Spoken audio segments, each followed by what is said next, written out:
Hello guys, welcome to Daddy Share Space and welcome to this episode of Daddy Share Space Daily.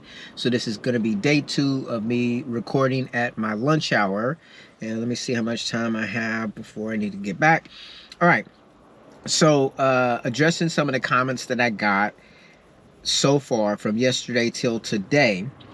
As far as upgrading the electrical in the shop, that is something that I may have to consider. I've been really holding out on that because I have some other things that I'm thinking about in the future that I've never talked about, that is working in the background. So I'm very hesitant to doing that. As far as the flex table saw is concerned, they actually showed a few people that received the flex table saw. Now it could be fake, it could just be like promotion and advertising. They showed it cutting a 4x4. Now I don't expect it to be able to cut a 4x4 easily.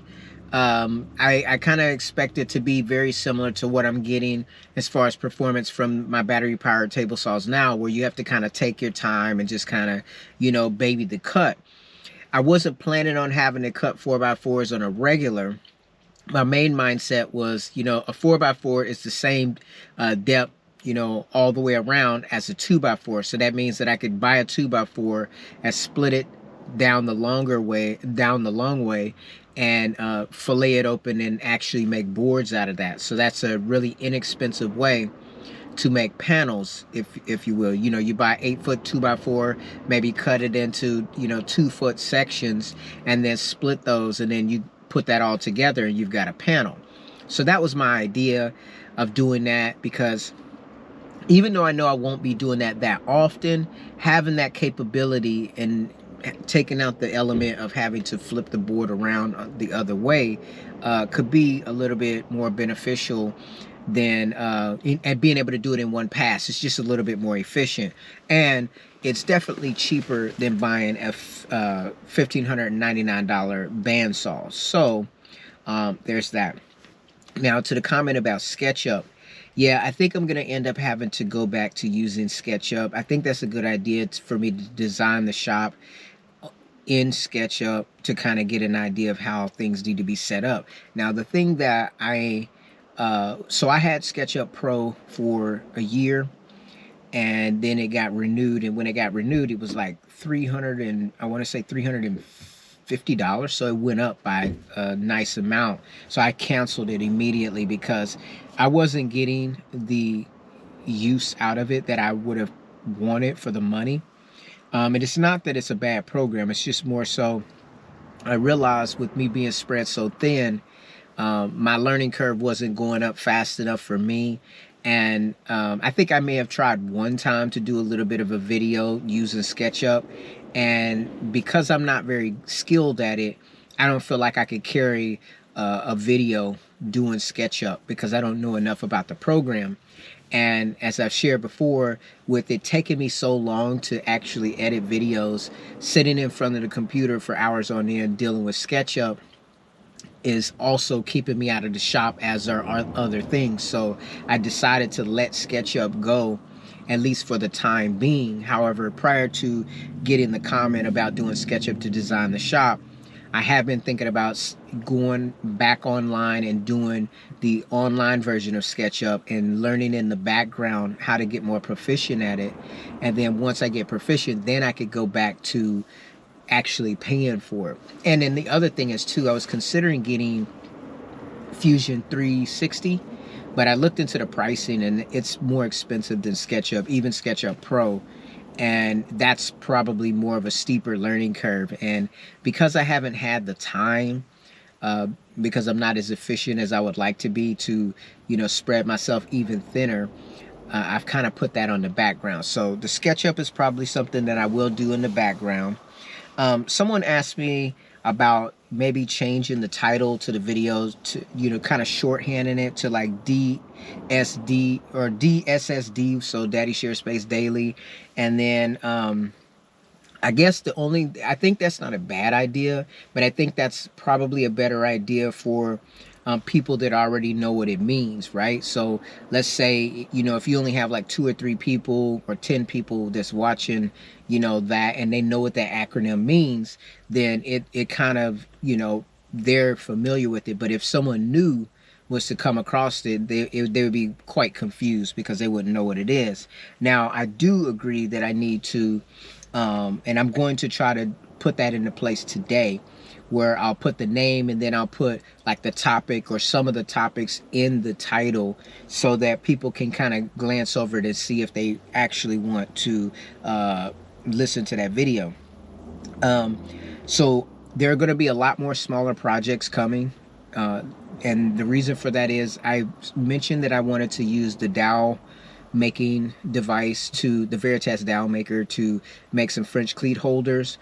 I'm going to get around to that, but because I'm kind of jostling back and forth between getting the accuracy and making sure I have the appropriate drill bit to do what I envision doing, I'm going to put that to the side for now, because this whole time I've been trying to get all of my random tools that are either stuck up under my workbench or sitting on a flat surface somewhere, or even on the floor, up on my French cleat system on the wall, so that I have more walking floor space. So starting today, I'm going to start grabbing some of those tools that I have, that some of them that I probably don't even use anymore, and just start making rudimentary French cleat holders.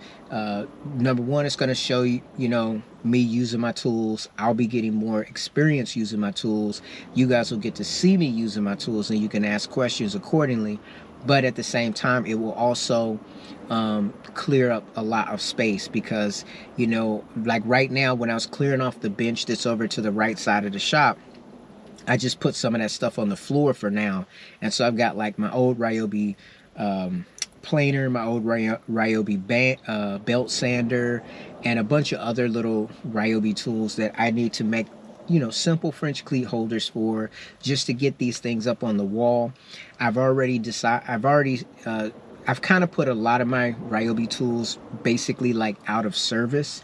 So I'm putting those really high up on the wall, so they'll be there visually. If I do need them, I'll be able to grab them in a pinch. But for the most part, I have them so far up to where I have to actually get a ladder to get them down to use them. And I think that's that's going to just give me that floor space back until I figure out either how to sell them or how to get them out of the shop. Update on the 1991 Saab. So I asked my wife to help me out. So she's a bit better at Googling than I am, so because she does it all day. And she went in and she found a company that actually sells Saab parts, and she was able to find the actual bolt that I missed, or that I misplaced in the shop. And so she ordered that. Once those bolts come in, then I'll be able to put the car back together, and we'll be able to test it to see if it's ready to get smogged. I didn't ask her how long she put for shipping, because the bolts are only like $3.49 a piece. I actually ordered one from Amazon that was the wrong shape and size, and someone gouged me for 13 bucks, but that's going back. So I ordered 2 of the original manufacturer bolts for $3.49. Whenever they get in, I'm hoping they come before, it'd be nice if they come by Friday, because then I'm off on Friday. I'll fix the car on Friday, and then Saturday I could plan to go and get the car smogged, and then maybe that could be behind me. One of the things that I've found working in the garage shop is working against the floor is a pain. And because most garages are built in a way to where they slope down going out the door, and that's so water doesn't come and fill up inside of the house or pool in the house and it runs away from the home, that's beneficial for the house's integrity.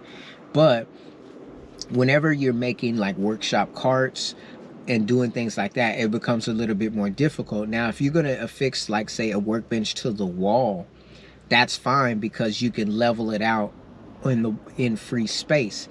But when you make a cart that has 4 wheels to touch the ground, and you don't have a leveling mechanism, then you're always working against that drop in the garage. And so sometimes your projects can come a little bit out of square or sync, because you're always counteracting that degree of lack of levelness. So I don't have a long-term solution for that, because I do find that when you have a space that's not permanently set up for a woodworking shop, it's more beneficial to be able to roll the tools around the shop as opposed to having them stagnant and set up in one place and making it more of a headache to move them about.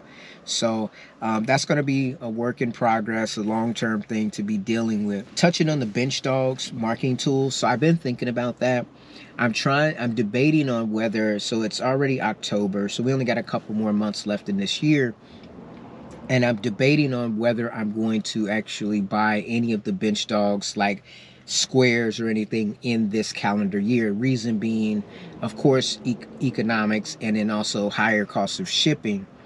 I'm hoping that as I get more proficient and more effective with making videos, that maybe it could bring in a little bit more income that I could reinvest back into the channel to help me with some of these purchases. Because even though I get my allowance, the reality of the matter is, if I spend my allowance, then I don't have any more money to spend. And as I mentioned before, I bought the woodpeckers versions of these tools because I was able to buy more at a cheaper cost of shipping, which allows me obviously to spend more money in that category and give me more flexibility and functionality in the shop.